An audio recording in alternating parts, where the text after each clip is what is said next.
The Simpsons saw 9/11 coming years before it happened. They called Trump's presidency over a decade early. As you know, we've inherited quite a budget crunch from President Trump. They knew Disney would swallow Fox whole long before the deal was ever discussed. The Simpsons from 19 years ago predict the future. It shows the entrance to 20th Century Fox movie studio. People laughed those off as jokes until reality caught up. Now there's one more prediction, buried in an old soccer episode, and it lines up with the 2026 World Cup almost perfectly. This match will determine once and for all which nation is the greatest on earth, Mexico or Portugal. If The Simpsons is right again, the final may already be decided. Number 8. Donald Trump becoming president. Lisa Simpson walked into the Oval Office and said one line that aged in the strangest way possible. She was president of the United States, and America was in trouble. Then she told her staff, "As you know, we've inherited quite a budget crunch from President Trump." As you know, we've inherited quite a budget crunch from President Trump. That episode aired in March 2000. Donald Trump did not become president until 2016. Trump was already famous at the time, but not for politics. He was a New York businessman, a real estate name, a tabloid magnate, and a celebrity who knew how to keep cameras pointed at him. His name meant towers, money, loud interviews, and headlines. The Apprentice had not even premiered yet. To most people, President Trump sounded like the kind of wild future only The Simpsons would throw on screen for a laugh. But the idea was not pulled from thin air. Around 1999, Trump had already played with the thought of running for president. He formed an exploratory committee with the Reform Party and talked about a possible campaign in public. Still, for most Americans, it felt more like celebrity noise than a serious path to the White House. The writers looked at a country where fame was starting to feel like power and pushed that idea to the edge. Then real life caught up. 16 years later, Trump entered the race for president for real. At first, many people treated his campaign like another stunt. Then he kept winning. He beat experienced politicians who had spent their lives preparing for that level of power. He stayed in the news every single day. Scandals, arguments, protests, debates, and shocking headlines followed him everywhere. But none of it stopped the campaign from growing. In 2016, he defeated Hillary Clinton and became the 45th President of the United States. And once that happened, every strange Simpsons scene started getting a second look. Number 7. Disney buying Fox. In 1998, The Simpsons dropped one of its strangest jokes so quietly that a lot of people could have missed it. The episode was called "When You Dish Upon a Star." Homer gets pulled into the world of Hollywood celebrities after meeting Alec Baldwin and Kim Basinger. He starts enjoying the good life, ruins it in classic Homer fashion, and near the end, the show cuts to the Fox studio lot. That is where the strange part appears. On the studio sign, 20th Century Fox is shown as a division of Walt Disney Company. At the time, it looked like a quick background joke. Nobody in the episode stopped to explain it. Nobody treated it like some huge announcement. It was just sitting there on the screen, almost like the writers were making fun of the most unlikely thing they could think of.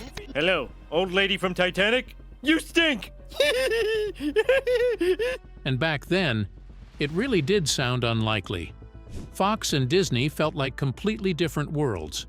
Disney was the polished family empire. It had princesses, theme parks, family movies, and a carefully protected image. Fox had a sharper edge. It was louder, rougher, and more willing to push jokes that made powerful people and big companies look ridiculous. The Simpsons itself was one of the best examples of that. This was the cartoon family that mocked American life, television, politics, religion, celebrities, and corporate power every chance it got. So the joke made sense. What if even Fox, the home of The Simpsons, eventually got swallowed by Disney? For years, that was all it was. A funny little jab at Hollywood. Then the real world caught up. In 2019, Disney completed its massive purchase of major 21st Century Fox assets. The deal was worth about $71.3 billion. Disney took control of major film and television businesses, including the 20th Century Fox Studio, FX, National Geographic, Fox television production units, and a larger stake in Hulu. And just like that, the old Simpsons joke became real. But not every Simpsons prediction is that straightforward. Some are far stranger and far darker. Number 6. The Tiger Attack.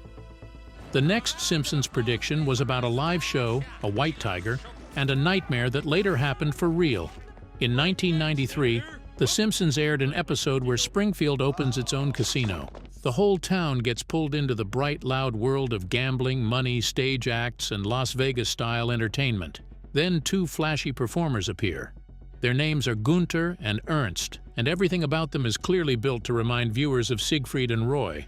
They have the costumes, the stage lights, the dramatic performance, and most importantly, the white tiger. Two over-the-top performers stand in front of a crowd, acting like they have full control over a wild animal. Then the tiger turns on them. The animal attacks during the performance, and what started as a silly casino scene turns into a violent reminder that a wild animal is still a wild animal, no matter how polished the show looks. At the time, nobody saw it as some chilling prediction. It felt like obvious satire. Siegfried and Roy were world famous for performing with white tigers in Las Vegas. Then, 10 years later, the cartoon scene stopped feeling so funny. In 2003, Roy Horn was performing at the Mirage in Las Vegas when one of the white tigers, Manticore, attacked him during the show. Roy was bitten, dragged off stage, and critically injured. He survived, but the attack ended the famous Siegfried and Roy stage show and changed his life forever. Then came the Simpsons scene that people still cannot look at the same way. Number 5. The 9/11 coincidence. One of the most famous Simpsons predictions came from an episode that was never meant to feel dark. In 1997, The Simpsons aired The City of New York versus Homer Simpson. The story sends Homer to New York after Barney takes his car on a wild night out and leaves it parked near the World Trade Center. So Homer has to travel all the way there to get it back. Homer is right there at the World Trade Center, stuck waiting near his car, angry, hungry, and desperate to leave New York as fast as possible. At the time, it was just a funny episode about Homer having the worst possible trip to the city. Then came the detail that people still talk about today.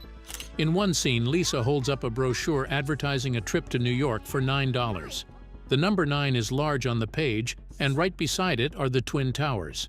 After September 11th, people looked at that image again and saw something they could not unsee. The 9, sitting next to the two towers, looked like 9/11. That single image became one of the biggest Simpsons prediction theories ever. After the attacks, the episode became uncomfortable to air because the World Trade Center was so central to the plot. For a long time, many viewers stopped seeing it on television. When it came back in some places, parts of it were edited or handled carefully because the towers were no longer just part of the New York skyline. They had become part of one of the most painful days in modern history. And after that, the show took its strange predictions into the world's biggest sport. Number 4. The FIFA corruption scandal.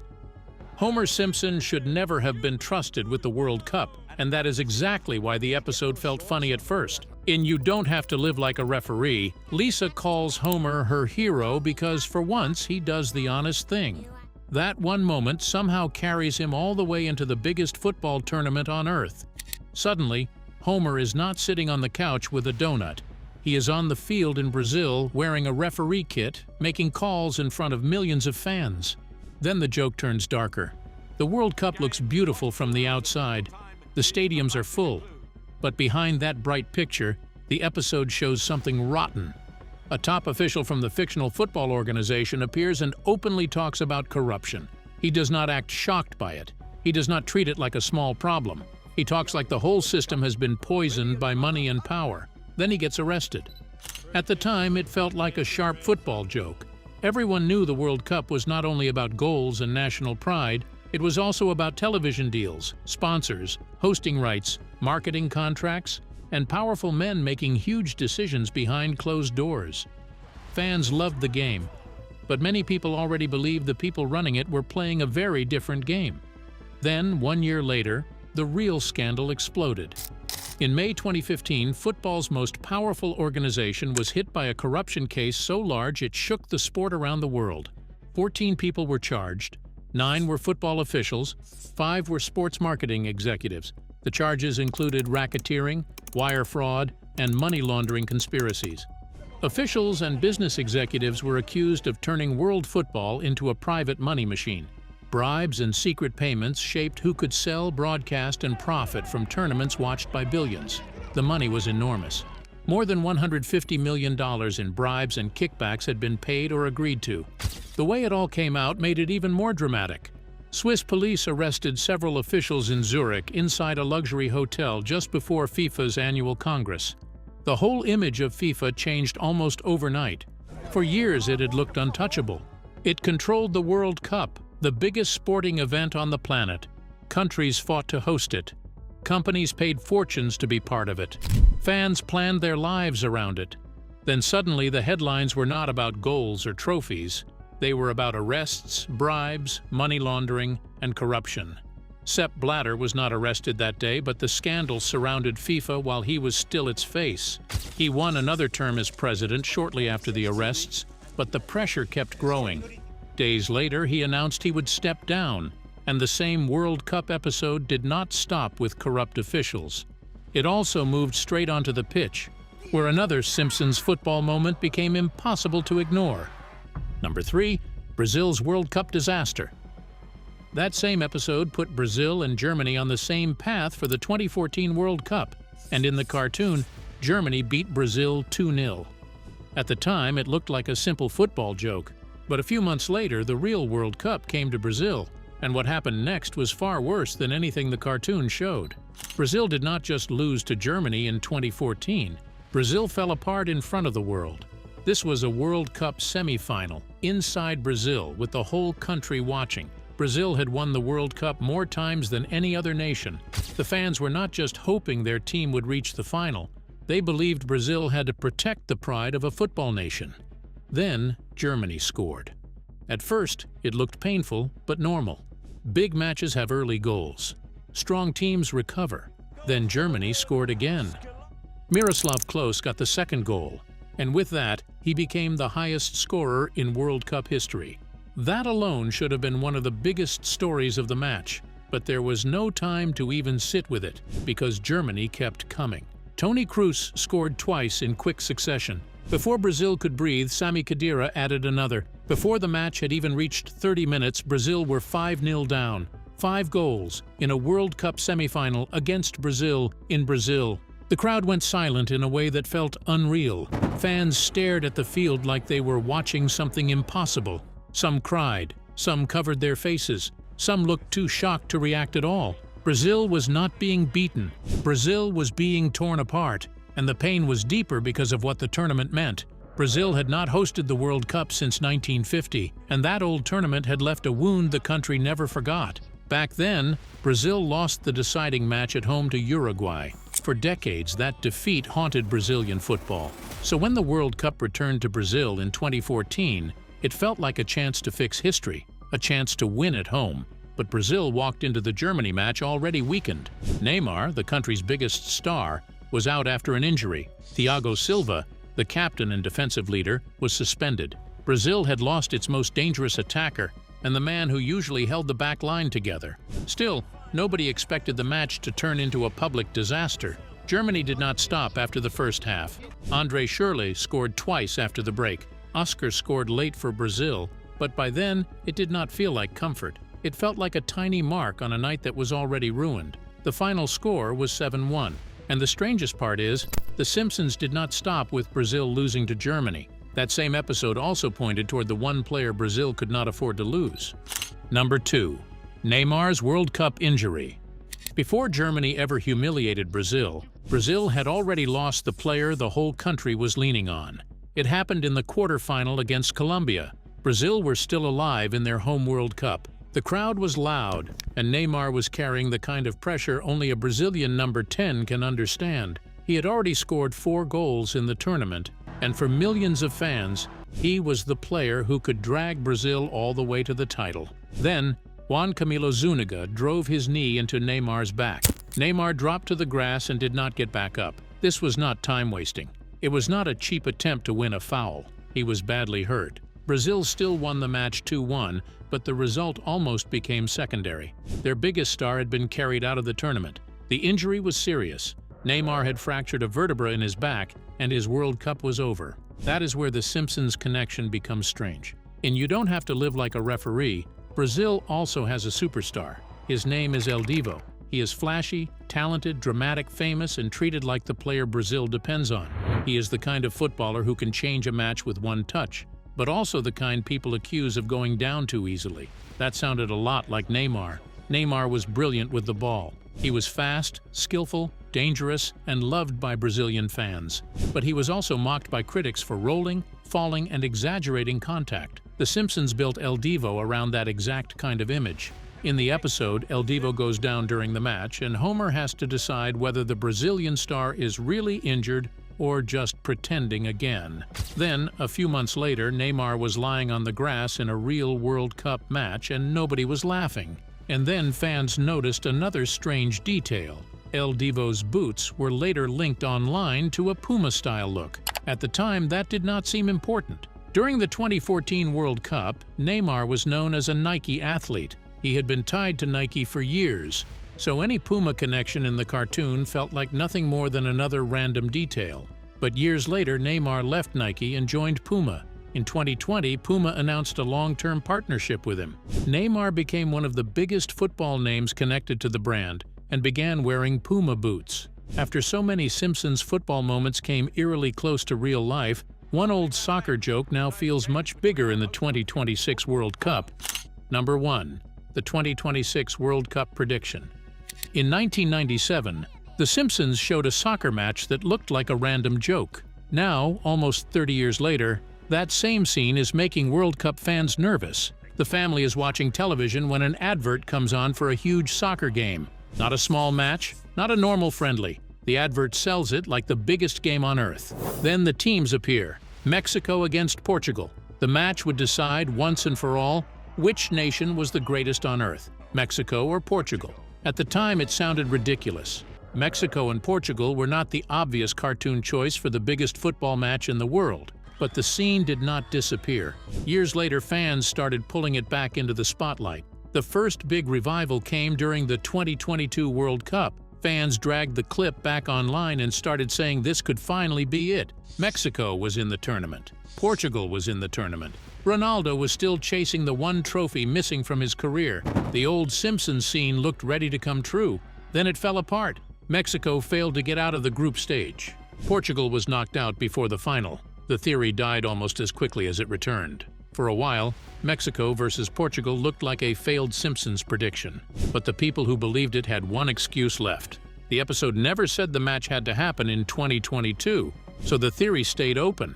And when the World Cup moved to 2026, the old scene found a much stronger home. This time, the tournament is being played in North America. Mexico is not just another team trying to survive. Mexico is one of the hosts. The country is not watching from the outside. It is inside the story, playing in front of its own fans, on its own soil, with the whole world looking at it. And the tournament itself is different. 2026 is the first Men's World Cup with 48 teams. There are 12 groups of 4. The top 2 teams from each group move on, and the 8 best third-place teams also survive. That creates a round of 32 before the tournament reaches the later knockout rounds. That bigger format gives more teams a path. It also gives strange matchups more room to happen. Mexico and Portugal do not just need to be good. They need to survive their groups, avoid meeting too early, land on opposite paths, and keep winning while the tournament cuts everyone else down. Mexico's side of the story already has plenty of fuel. Mexico opened the tournament by beating South Africa 2-0. Then Mexico beat South Korea 1-0. Those wins did more than put points on the table. They made the old Simpsons clip feel louder.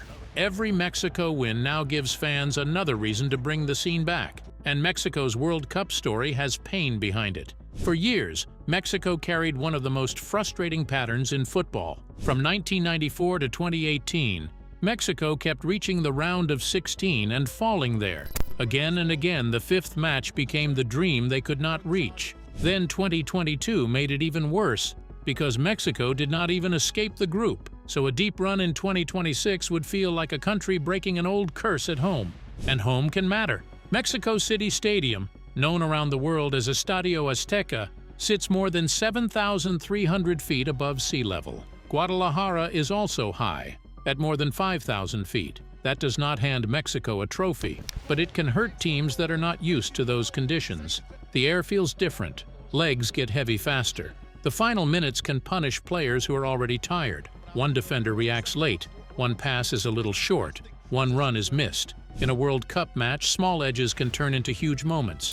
That is the Mexico side of the theory. Then there is Portugal. Portugal carries a completely different kind of pressure because everything around them comes back to Cristiano Ronaldo. Ronaldo is 41 during this World Cup. He is no longer the young winger flying past defenders with wild speed. He is no longer the rising star trying to prove he belongs. He is a legend chasing the one prize that still refuses to become part of his career. He has won Champions League titles. He has won league titles. He has won the European Championship with Portugal. He has lifted the Nations League. He has scored more international goals than any male player in history. But he has never won the World Cup. That is why Portugal reaching the final would become bigger than football. It would feel like the last chapter of one of the most famous careers the sport has ever seen.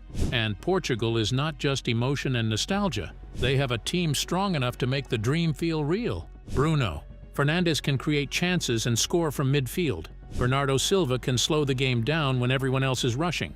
Rafael Leao brings speed and danger on the wing. Vitinha gives the midfield control and energy. Portugal has players who can hurt teams in different ways, even when Ronaldo is not the one carrying the whole match. But their path has already shown pressure. Portugal did not open with the clean start fans wanted. A draw with Congo DR made the road feel tense from the beginning. That kind of result does not kill the dream, but it changes the mood. It makes every next match heavier. It makes the Ronaldo story feel less like a smooth farewell and more like a fight to stay alive. If Portugal gets through that pressure, the theory grows louder. The final is waiting on July 19th at New York, New Jersey Stadium. That is the night every team is trying to reach. And if Mexico and Portugal somehow make it there, the old Simpsons scene would explode online in a way few sports theories ever have. But the most unsettling part is not just the teams. It is what happened during the cartoon match. In the episode, the game does not feel like a beautiful football dream. It is slow. It is frustrating. The crowd gets restless. The fans lose patience. Then everything breaks down. The match turns violent. People start fighting. The stadium atmosphere slips out of control. There is no clean, peaceful ending. No perfect final whistle. No calm moment where one captain lifts the trophy and the world celebrates. The old Simpsons scene turns the match into chaos. And because the tournament is happening in North America, some fans have tried to connect that dark version to real-world tension. One of the theories points to the strained relationship between the United States and Iran. Thanks for watching. Now check out the videos popping up on screen for more unbelievable stories.